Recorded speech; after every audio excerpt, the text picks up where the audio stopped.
A gap in reality. The crack in the ceiling seemed to be growing wider. Cliff looked sideways at it as if to catch it unawares. Yes, it was definitely wider than last night. He decided to get out the stepladder and take a closer look. He was tall enough to be able to make contact with the ceiling and pressed his face flat in an effort to look through the crack. In reality, he knew that there could only be dust, cobwebs and spiders hiding in the space between the ceiling and the floorboards of the room above, the attic. Cliff seldom went into the attic, and as he was the only one who lived in the house these days, the room at the top of the house had remained largely undisturbed.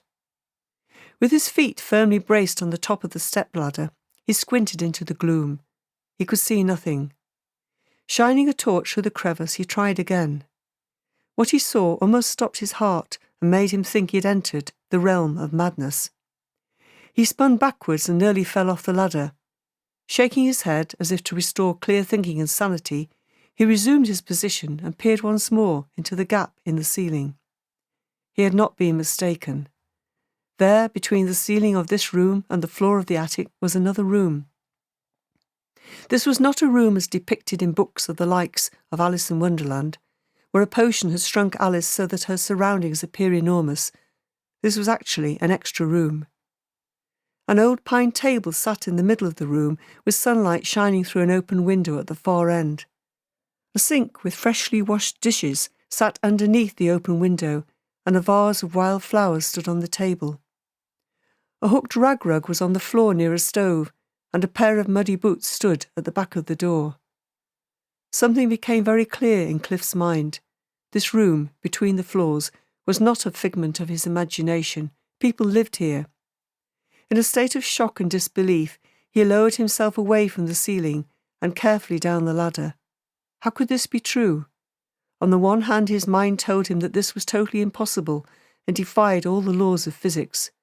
On the other hand, he could not deny what he had seen with his own eyes. Perhaps, he told himself, he had seen what he wanted to see, a world apart from this one, distant from reality, an escape from his everyday life.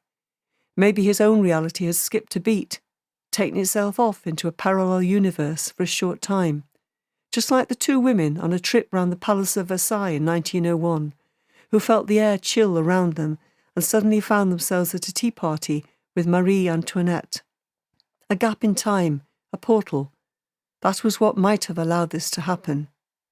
Maybe what he was seeing was not a room that existed in the here and now, but a room from the past or indeed the future.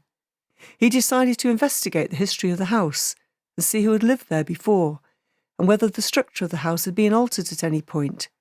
Whatever his findings, he decided to look through the crack again tomorrow. What a wonderful thing to look forward to, a window to another world, a world of promise, excitement, and intrigue.